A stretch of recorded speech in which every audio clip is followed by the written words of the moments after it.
రాజకీయ పరిణామాలకి ప్రతి శుభ పరిణామానికి మూల కారణంగా పవన్ కళ్యాణ్ గారే అని వైసీపీ పార్టీ భావిస్తుంది. ఇది క్లియర్.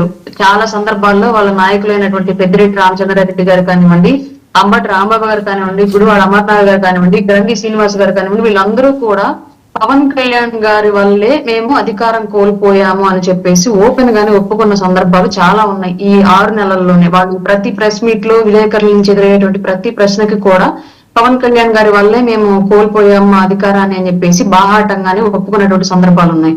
కాబట్టి ఖచ్చితంగా పవన్ కళ్యాణ్ గారు అనే వ్యక్తి ఆంధ్ర రాష్ట్ర రాజకీయాల్లో పవర్ లో ఉన్నన్ని రోజులు కూడా వైసీపీ పార్టీ అనేది పవర్ లోకి రాదు, రానివ్వరు అన్న క్లారిటీ వైసీపీకి ఉంది. కాబట్టి ఆయనకి ఏదైనా అపాయం తలపెట్టేటువంటి ప్రయోగాలు చేసే అవకాశం లేకపోలేదు. అందులో భాగంగా జరుగుతున్నటువంటి సంఘటనలన్నీ కూడా మాకు కలుగుతున్నటువంటి అనుమానాలు బలమిచ్చేటువంటి ఆధారాలు దొరుకుతున్నాయి. కాబట్టి ఖచ్చితంగా పవన్ కళ్యాణ్ గారికి భద్రత అవసరం ఉంది. సెంట్రల్ నుంచి కూడా మేము దీన్ని రిక్వెస్ట్ చేస్తున్నాము. తర్వాత తీరా చేతులు కాలిన తర్వాత ఆకులు పట్టుకునే లాంటి అవకాశాలను మేము కోరుకోవట్లేదు. ఖచ్చితంగా పవన్ కళ్యాణ్ గారు అనే వ్యక్తి ఈ రాష్ట్ర భవిష్యత్తుకు కావాల్సిన వ్యక్తి కాబట్టి ఆయన్ని పూర్తిగా రక్షించుకోవాల్సిన బాధ్యత వాళ్ళ కూటమి భుజాల మీదే ఉంది. అది ఏపీలో ఉన్నటువంటి మేజర్ పార్టీగా ఉన్నటువంటి టీడీపీ పైన ఉంది, అలాగే కేంద్రంలో ఉన్నటువంటి బీజేపీ పైన ఉంది. గతం తాలూకు ఇందాక ఆయన చిన్నపరెడ్డి గారు అన్నారు, అన్ని జగన్మోహన్ రెడ్డి గారికి తగిలాయి గానీ మా వల్ల ఎవరికి తగలేదు అని చెప్పేసి.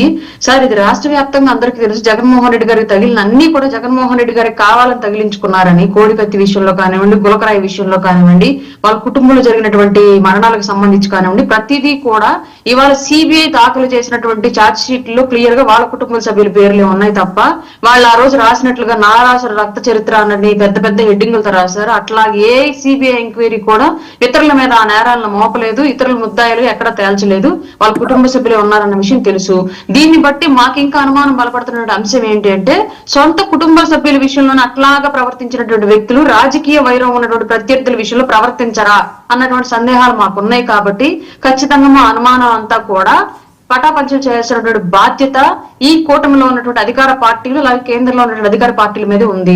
మేము క్లియర్ గా వైసీపీ పార్టీని మాకు థ్రెటనింగ్ ఉందన్న విషయంలో పూర్తిగా వైసీపీ పార్టీ మీద మేము ఈ అభియోగం మోపుతున్నాం గతంలో జరిగినటువంటి అంశాల దృష్ట్యా.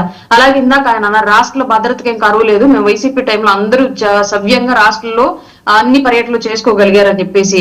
కానీ ప్రతి పర్యటనకి ఆటంకం కలిగించి పోలీస్ పర్మిషన్ కూడా ఇవ్వకుండా చేసి మా సభా వేదికలను ఎన్ని సందర్భాల్లో మార్చారో మాకు అందరికీ తెలుసు. ప్రత్యేకించి ఒక వదిలి మళ్ళీ ఇప్పుడు టాపిక్ డైవర్ట్ అయిపోతుంది. నేను వాడు వాడితే రోజా గారు లాంటి వాళ్ళని జనాల మీదకి వదిలేసి మిడిల్ ఫింగర్ చూపించేలాగా చేసి పవన్ కళ్యాణ్ గారి పర్యటన ఏ విధంగా ఆగిపోవడానికి కారకులయ్యారో, ఆయన హోటల్లో ఎలా నిర్బంధించారో, అలాగే చంద్రబాబు నాయుడు గారు అరెస్ట్ అయిన టైంలో ఆయన పరామర్శించడానికి కాదు, కేవలం మా పార్టీ ఆఫీస్ కి తెలంగాణ నుంచి పవన్ కళ్యాణ్ గారు ఆంధ్రప్రదేశ్ కు వస్తుంటే ఇక్కడ చంద్రబాబు నాయుడు గారు అరెస్ట్ అయ్యారు కాబట్టి పవన్ కళ్యాణ్ గారు ఆంధ్రప్రదేశ్ కి రావడానికి వీల్లేదు అని చెప్పేసి ఆపితే ఎట్లాంటి సంఘటన ఆంధ్రప్రదేశ్ తెలంగాణ మధ్య బోర్డర్ లో జరిగిందో మనందరికీ తెలుసు.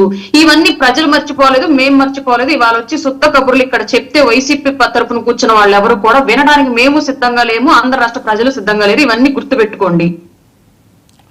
విజయ్ సార్, పవన్ కళ్యాణ్ గారు ఇప్పుడు కాదు, ఇప్పుడు వస్తున్న ఇవి కాదు, అధికారంలోకి రాకముందరే నన్ను హతమార్చే కుట్రలు జరుగుతున్నాయి అని చెప్పేసి మాట స్వయంగా పవన్ కళ్యాణ్ గారే చెప్పారు. కాబట్టి పవన్ కళ్యాణ్ గారు చంద్రబాబు నాయుడు గారు కలిసి ఉండటం వల్ల నష్టం అనేది ప్రధానంగా జరిగేది జగన్మోహన్ రెడ్డి గారి పార్టీకి. అట్లానే ఇవాళ జగన్మోహన్ రెడ్డి గారు ఏదో ప్లాన్ చేస్తున్నారని కూడా మేము అన్నాం. ఆ మాట అనాల్సింది, దాని మీద విచారణ చేయాల్సింది నిఘా సంస్థలు కానీ వ్యవస్థలు కానీ చేయాలా.